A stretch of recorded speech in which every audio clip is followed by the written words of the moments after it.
The smartest teams in the NFL usually try to fill their needs in free agency. That way they can go into the draft and take the best players available. That's exactly what the Denver Broncos did this offseason, filling three of their biggest needs at linebacker with Dre Greenlaw coming in, at safety with Talanoa Hufanga coming in, and also signing Evan Ingram to play that joker role that Sean Payton was looking forward to so much. So Dalton, let's start off with Dre Greenlaw, the newest linebacker for the Denver Broncos. And you've been telling me all season the Broncos have a desperate need at linebacker, where you add a guy in Dre Greenlaw who, didn't play much last year after coming off that torn Achilles he suffered in the Super Bowl 2 years ago.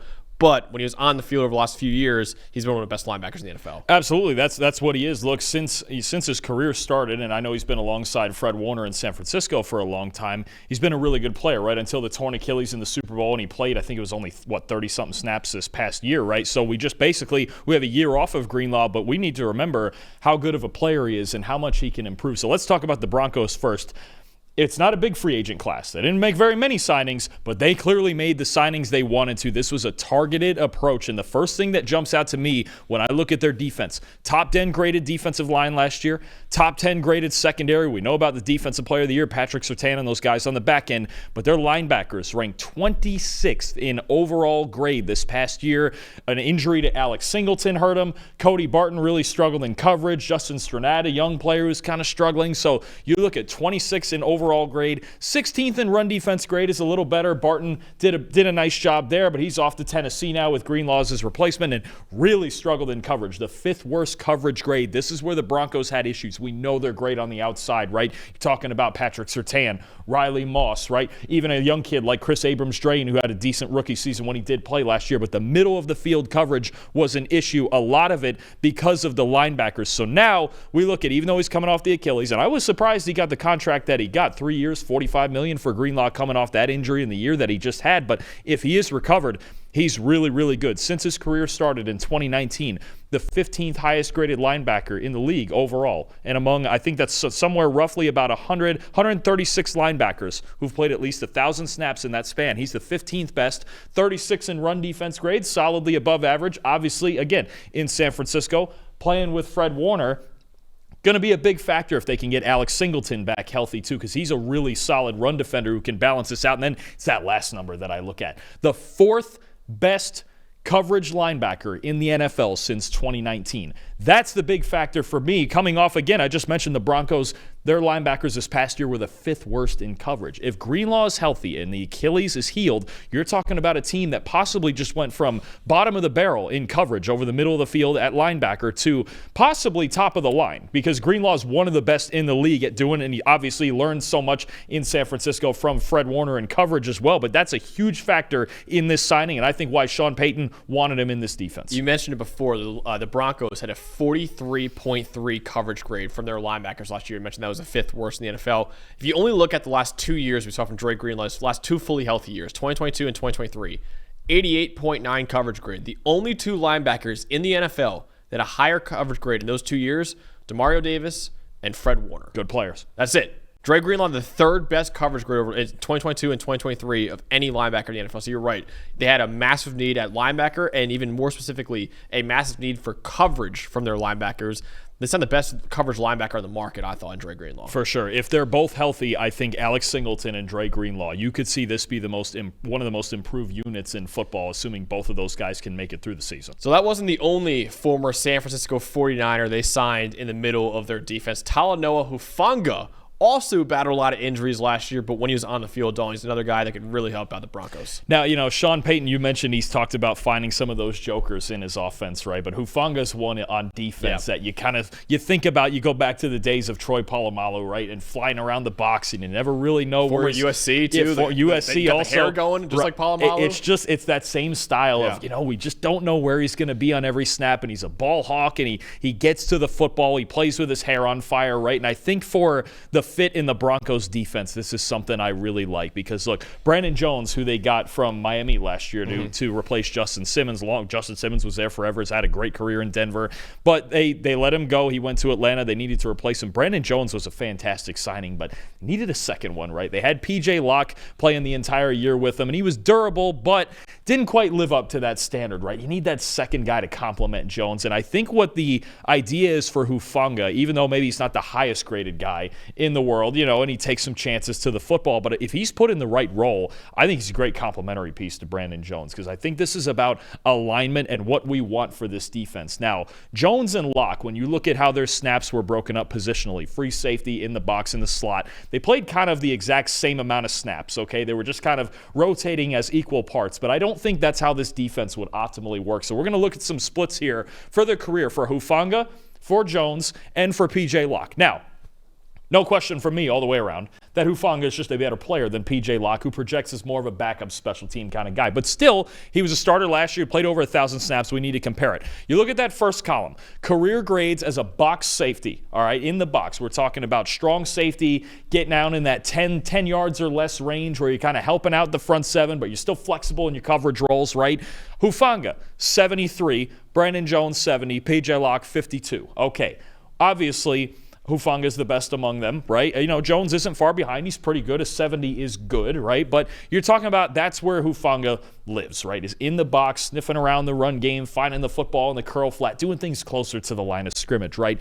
The difference for me here, and this is where the complementary piece happens. Look at that free safety column. Hufanga, not as comfortable back deep. He can function, but it's not as great. 66.5, passable.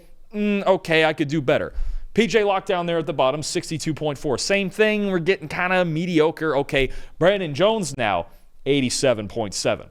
This is a center fielder. This is what we want. He's a ball hawk. You can go back to some tape when he was with the Dolphins, and last year when he was with Denver, this is a ball hawk who wants to play in the deeper parts of the field. So now we get a complementary piece like Hufanga who wants to and prefers to and plays better in the box. Now you've got a more consistent role as opposed to what it was last year where basically Jones and Locke played an equal number of snaps at every spot. There wasn't a lean one way or the other. They couldn't play to either one's strengths because they were just trying to keep the defense mirrored. I don't think you do that now anymore. I think you've got Hufanga as the box guy. And yes, you got to fool the quarterback sometimes and rotate things and change up the strength. But Hufanga playing closer to the line of scrimmage more often, Brandon Jones playing back deep more often, back into his strengths, I think is going to make this unit better. And already very good secondary, a top 10 secondary according to the grades. Even better because now you've got guys playing in their more ideal roles more often. Brandon Jones was the third highest graded safety in the NFL last year, only behind Kirby Joseph and Kyle Hamilton. And now you're telling me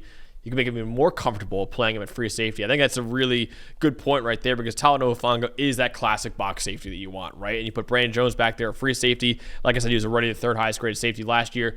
Might be even a higher ceiling for him next year, the way he could play free safety back there as a ball hawk for them. So I love that signing as well. And Talanoa Hufanga in 2023, when he was fully healthy, had the 15th best run defense grade of any safety in the NFL as well. So I think it's really important to keep in mind, and the Broncos safeties had the 8th worst coverage grade in the league last year. Hufanga's really good in coverage. He's also a really, really good run defender, and I agree with you. I think he's the box safety they're looking for. Now Brandon Jones can go from playing 50-50 box and free safety. Now it can be more of that true center fielder for them. And that's what Hufanga does as kind of a glue guy in the defense, right? We saw that in San Francisco, is that not only does he allow Jones to lean, that's crazy too, that he's the third highest graded safety in football, Brandon Jones, and I don't even think he was fully playing his optimal role last year. Hufanga will allow him to do that, but even then you think about the linebackers. Okay, I talk about what if Greenlaw leans into coverage more and he's not as great in run defense, right? Or what if Alex Singleton loses a step off of the injury he had last year, right? But Hufanga being that good in run support too helps those linebackers so much, right? When you talk about filling gaps, when you talk about getting to the football in the alley, filling all of those gaps, that's essentially what Hufanga is in the middle. That is like the second layer and the third layer, right? Linebackers and safeties. And he's kind of in layer 2.5 as the glue between them. I think it's a great role for him, and I think the chemistry that he should already have playing with Greenlaw previously is going to help that transition. Absolutely. So not only in a vacuum is it a good signing bringing in Talanoa Hufanga, but you also allow your star safety in Brandon Jones to become even a bigger star by being more comfortable in the defense next year. Dalton, all offseason, though, we didn't talk about the defense of the Broncos. It's all about the offense. And Sean Payton even said it during one of his interviews, saying, hey, we need a joker. We need a guy in our offense who could do a lot. He could, take snaps out of the slot, take snaps out wide. He could receive for us. He could block for us, maybe take some carries for us as well. Evan Ingram is one of the more versatile tight ends that we have in the NFL, and he might be able to fit that joker role that Sean Payton is so desperate for right now. He can be one of them. I think, and we mentioned this joker role because that's the word Sean Payton used. But in English, what we're trying to say is guys who are matchup problems, yes. right? And I think he's still going to be looking for these guys in the draft. If that's Ashton Jeanty at running back, if it falls to him, Luther Burden at receiver, if that falls to him, I think about even later round guys. I keep mentioning Bashard Smith as a guy. Versatility. Savion Williams, maybe. Exactly. Yeah. Versatile matchup problems who can line up inside, outside. You mentioned the backfield too, get in motion. You need more of those guys. Evan Ingram is one of those guys, and I think we'll get into that debate and eventually what the final pieces of the offense added look like, right? Because we've got a lot of the offseason to go. We've got the entire draft to go. We'll get into that more later, but I think also, look, the Broncos just needed something at tight end. When you break down where their tight ends rank this year, especially in the receiving game, dead last in the league this year in receiving grade. 30th in yards per route run, 29th in yards after catch. They're not getting first downs. They're not making explosive plays. If you're not doing either of those things, you're a non-factor in the offense, right? And you want Bo Nix to have that tight end, right? Let's go back to even his days at Oregon. He had Terrence Ferguson. Yep. He had Patrick Herbert, Justin Herbert's little brother, two reliable threats at tight end who could at least move the chains, and Ferguson at times making those explosive plays. Maybe that's the target in this year's draft for him. Go get either him or even a Tez Johnson. We'll get into that argument later. But the idea is matchup problems and just for this team getting talent in there at tight end. So when you compare those rankings to what we just saw, and the rankings in those same exact categories of Evan Ingram in his 3 years in Jacksonville since 2022, you're talking about at the least an above average tight end. And in the right role, I look at that third number there, third in the NFL among tight ends in yards after catch since 2022. This is what he does. This is Doug Peterson after, Ingram had struggled with the Giants to really find a role in their passing game. Doug Peterson said, look, you're a really good athlete. I can use you underneath. I can get you in the open field. I can have you make plays after the catch. And every bit of this is what the Broncos tight end room was missing right now anyway. So as long as Ingram is healthy, almost regardless of how Sean Payton's going to use him and figure out formations and schemes and design looks and all of that, this is an upgrade in talent, right? And I think something he was very willing, 2 years, $20 million, it's not a terrible contract. No. If you're talking about a guy who's been a solidly above average tight end for 3 years. He had a little bit of injury issues last year, missed some games, but I think it's somebody, and look, this does not mean at all that they won't take another tight end in this draft. If you have Ingram and a second one, especially one that's got some two-way ability that can block, I think then Denver's in a really good spot because Sean Payton loves putting those bigger guys on the field, tight ends, extra offensive linemen, fullbacks. He's all about that, changing personnel to what he thinks can create matchup problems for the defense. But before you create any matchup problems, you got to have talent. And Evan Ingram's more talented than any tight end they had in the room last year. I mean, absolutely. He had like you mentioned, over 1,100 yards after the catch over the last 3 years. Actually, fourth among all tight ends to Travis Kelce, George Kittle, and David Njoku was the only three to have more than him. 32 broken tackles, fifth most among all tight ends in that span. He ran a 4.42 coming out of Ole Miss, as well as he's very, very fast tight end. And what I really was looking at, Dalton, his career snaps by alignment during his time with the Jacksonville Jaguars, and even before that, 48% of his snaps came in line, 36% in the slot, 14% out wide. He lined up everywhere over his course of his NFL career so far. So I think he can be part of that solution. He actually will be part of the solution that Sean Payton's looking for that joker position. Absolutely. Versatility, athleticism, and the ability to make plays with the ball in your hands, right? All of those things matter, especially for a player like Ingram when he has that ability. And it's just all of those things like we saw on that list. The Broncos had none of that in their tight end room last year. Again, that's how you end up with the lowest receiving grade in football as a unit is you don't do any of those things. If he can add even a bit, just an improvement, I think that's the part we have to think about this. The same way I talked about with Greenlaw, how they had, the seventh worst linebacker grade in the league.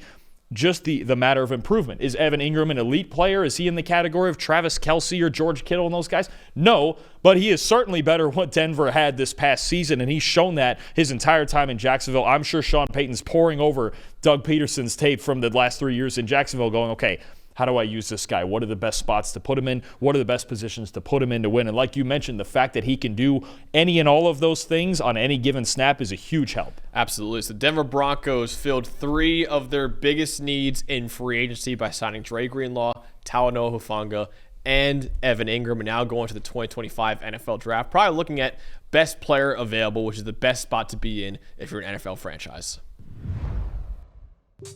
Thanks for watching, everybody. Make sure you like and subscribe the video. And if you don't have a PFF Plus subscription, you can get one to see all the premium stats that we talked about here on the show, plus the expert betting and fantasy advice over at subscribe.pff.com. The description is also right below. So if you are not a PFF Plus subscriber, you can become one today.